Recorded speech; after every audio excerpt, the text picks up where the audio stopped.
So today, I want to talk about resolve. Resolve. It's not just the oomph behind our New Year's resolutions. It's also that resilience that can become ours wherever we are in living out those resolutions for the rest of the year. Resolve.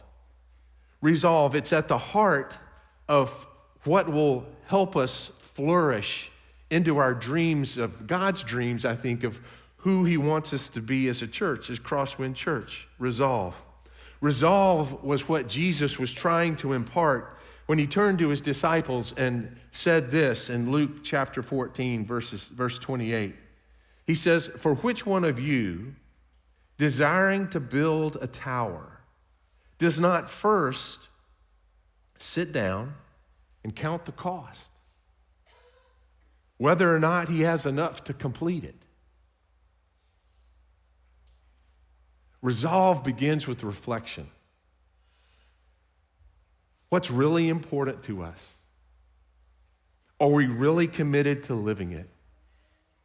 Resolve.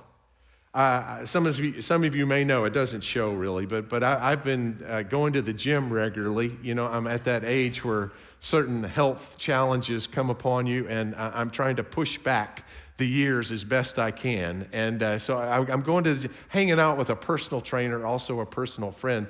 His name is Lucas Ingham, you know, tough guy, Navy SEAL, scary, you know. And he is always very, very careful to make sure that I understand completely how to do the exercise so I don't hurt myself, so I don't stretch something out of place or tear something.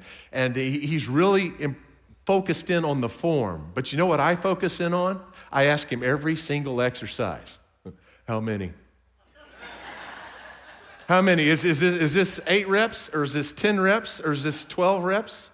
You know why? Because I've learned that if I know what my end goal is, I'm 10 times more likely to get there. If I know it's 12 and not 8, I'll push through 8 still puffing, right? But if I don't know what I'm resolved to do, every little ache and twinge goes, oh, I wonder if I ought to quit. You know what I'm talking about? Is that enough? Right? But if I'm resolved to get 12, sometimes I'll get 13, right? Just to show him. Just to show him. Resolve. Resolve. It's an important step that comes after the reflection of what are we really called to do? What do we really want to do? What are we really committed to? And then the resolve to see it through. Jesus taught us to count the cost of being a disciple. In Matthew 16:24, we read this: "Whoever wants to be my disciple must deny themselves, take up their cross, and follow me." Why deny yourself? Because if you don't start with denying yourself, self-interest, self-defensiveness, self-prioritizing can always disrupt anything that you're committed to. Does that make sense? Jesus is trying to help us succeed. This isn't an easy word, but it sure makes the real life that he's called us to live easier if we start with denying ourselves. That means of ourself, rather than ourself ruling our lives, we dedicate ourselves, consecrate ourselves, enlist ourselves, all our strength, all our commitment as a means to serve a greater end. Deny yourself. Take up your cross. What's your cross? As Jesus had a cross, a God-given mission and purpose in this life, he says that each of us have a God-given purpose and mission in this life. And that's somewhat, I believe, open to collaboration with his Spirit at any moment. It's not like there's some blueprint in our life, and if we miss any part of it, it's all lost. No, from every moment of every place we are in our Christian journey, God has a path and a will for us, and all we have to focus on is finding that next step. He calls us, though, to a specific purpose. He said he saved us not only from hell, but for a life here that makes a difference. Your cross is your God-given, God-partnered purpose. And then he says, once you've got that focus, then follow me. Because Jesus is always about adjusting our lives to maximize its fruitfulness. Jesus will not just set you on a course and leave you there. There's no course that Jesus will ever set you on that he does not want to be a part of, right? He always leaves room for himself. So that means even after you've found your focus, you've set your goal, listen to your personal trainer. He's still going to be right there in your ear, continuing to give you instructions, sometimes helping you with those things that were unanticipated in your life, giving you direction in those moments, fresh guidance for a fresh moment in order to stay faithful to what he's called you to do, in order to maximize who you can become in him and who you can be in fruitfulness for him in this life. So follow him. Many years ago, I came across an article about Gunther Gable Williams. Is anybody old enough to remember who this guy was? Remember that he was the Beastmaster of the Barnum and Bailey Circus. Do you remember that? Okay, there's 3 of us here that remember. Okay, but this guy was a stud. I mean, he would get in there in the ring with these man-eating beasts, and whatever he told them to do, they would do. And this was an article that was asked of him after one of his performances. A reporter asked him, he said, now, if you only had one of your tools to go into the ring or into the cage to train these man-eating animals, which would you choose? Would you choose your pistol? Or would you choose your whip? Or would you choose your stool? I would have said none of the above. I would have chosen my bazooka, right? But you know what he said shocked me. He said, I would choose the stool, not the pistol, not the whip. At least the whip makes some noise. But the stool? And they asked him, why the stool? And he said, because these lions are predators. And all of their predatory instincts are released. Their power is released when they have a focus, a target, a prey, right? And he says, what I want to do is never become their focus as prey. And he said, if I have the stool and I can put those 4 legs of that stool in that lion's face, he's got 4 targets coming at him, and he can't focus on any one of them. And it turns that man-eater into a putty-tat. You know, Satan does the same stuff with us. Here's something you can do, here's something you can do better. Here's something you'd have more fun. Here's something, here's something, here's something, here's something, here's something. Right? And we become tamed as disciples who could be making a difference. Right? Focus, understanding your purpose. It's key to making a difference in this world, both as an individual and as a church. So I ask you today, what is your focus? Can you articulate that at the beginning of 2026? Or here's a better way to ask it, I think. In what purpose are you and God united? In what purpose? That'll change from year to year. Your focus won't be quite the same if you're in the season of being a parent versus the season of being a grandparent. Your focus, your purpose will shift somewhat in your college years, from your early career years to your early marriage years, to your mid-career years, to your mentoring years if you're at the crown of your career. That's why we always follow Jesus, even after we've taken up the cross. He always has a way of giving us fresh wisdom in the moment. But the impact of lives that have become focused on what God calls us to be and God calls us to do are incredible. Maybe you've never heard of this guy. His name is William Whiting Borden. Like the milk company, though that's not how his family made their fortune. His dad was a silver miner. And in Colorado, he really just got filthy rich. The family was very, very well-to-do. And William Whiting Borden was his son. And he was such a smart guy, great athlete, affable, just an all-around wonderful kid. He graduated high school from his prep school when he was 16 years old. And at 16 years old, being a kid of privilege, his parents gave him a chauffeured trip around the world to see the world. Now this was back in the early 1900s, right around the turn of the century. And so he went on this trip. But 3 or 4 years before that, his mother, under the preaching of A.W. Tozer, had become a Christian in Chicago. And she started taking her boy to hear A.W. Tozer. And so even on this high school venture trip that he was on, he was already starting to see the world through the eyes of his faith. And he saw everything of beauty around the world, all the wonderful, magnificent buildings and the different kinds of cultures and the different kinds of countries. But he also saw this. Everywhere he went, he saw people that were broken.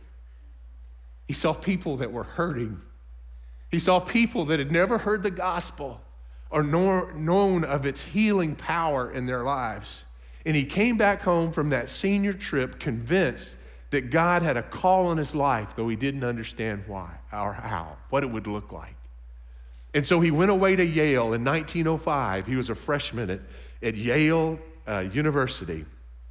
And he was so committed to this faith that he would study the scriptures early in the morning in the cafeteria. And a couple of other guys, seeing this strapping, good-looking guy, affable, always laughing, always full of joy, that when they saw him studying his Bible, they thought it was curious. So they sat down with him and just listened to him as he poured through the scriptures. And then 2 or 3 guys became 5 guys, became 10 guys, became 15 guys, became a small group of men that were meeting someplace on campus. And after 1 of these groups started, then 10 of these groups started, then 100 of these groups started, and almost 90% of the Yale student body in 1906 had converted to Christianity wholeheartedly. It was a revolutionary revival on the campus of Yale University. And then he graduated from Yale. And his dad took him into his study and he said, "Son, you've done well in school. You've won all these awards. We're so proud of you. It's time for you to take over the family business. You'll be a billionaire if you're half as successful as I was." And he said, "Dad, I appreciate that. I've never done anything to deserve that, but you don't understand. I'm called of God to serve him." And he said, "Well, what on earth could you do for God that you couldn't do better if you were not the president of our family business?" He said, "Dad, I know this is hard for you to understand, but I've already enrolled in Princeton Seminary. And someday I'm going to serve God in the mission field in one of those places that have not heard the gospel. I feel called to connect with the Muslim world somewhere over there in the 1040 window and go in places that have never heard the gospel before and give those whole cultures a chance. I want to go to Northwest China someday and be a missionary there." "Son, you're crazy." "Well, son, this is the decision point. If you choose today to follow that path, know that you will never, ever lead this family business. The door will be closed if this is what you choose." And he chose it anyway. He went away to seminary, graduated from seminary, felt called to go into missions, Muslim country, northern China. So he had to learn Arabic. He felt like if he didn't know the Quran, how could he relate to these people in any kind of sincere way? And so he decided to go first to Egypt, and there in Egypt to learn the Quran, to learn how to speak Arabic, so he could relate to these people that he wanted to reach. But while he was there, within a month of arriving, he contracted cerebral meningitis. His mother didn't know it. She was going to visit him for a vacation that they were to take in Lebanon, in the Lebanon mountains. And when she got there, she found her son on his deathbed, and he soon thereafter died. But this guy had had such an incredible impact in his college years. Yale graduates went all over the world as missionaries because of the example of this young man. While he was in college, his sophomore year, after the campus has exploded with the faith, he opened a mission for recovery from alcohol and drugs on the streets of the town. It was called the Yale Mission, and a British writer who had come to the States was asked as he was leaving the United States, his tour here, what will you take away as your biggest impression of the United States? And he said this. He said it was watching that millionaire boy with his arms around a derelict in that mission. Everywhere this guy went, he was so devoted, his light shined so bright that people around him were affected by his faith. And when he died, it was like a Charlie Kirk moment of a previous generation. There were funerals everywhere from Japan to New York commemorating this guy's life. And his mom, upon arriving there, took his belongings, and he was buried and remembered in many of these funerals. She found after the fact, looking through his Bible, in the flyleaf of his Bible, 3 particular entries. And they were simply these, with a date beside them. One was no reserves and a date. A little bit farther down the page, no retreat and the date. And the last one, no regrets and the date. The first one, no reserves, had the date of his return from his senior trip. The second one, no retreat, was a month after he told his dad, I'm going to be prepared for what God has called me to do. Dad, you keep the family business. And the last one, no regrets, was a week before he died.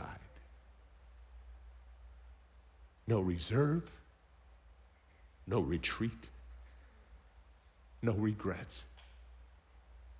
When the fire of God lives in a human heart that's willing to commit itself and commit himself to that level of devotion, the world will be changed.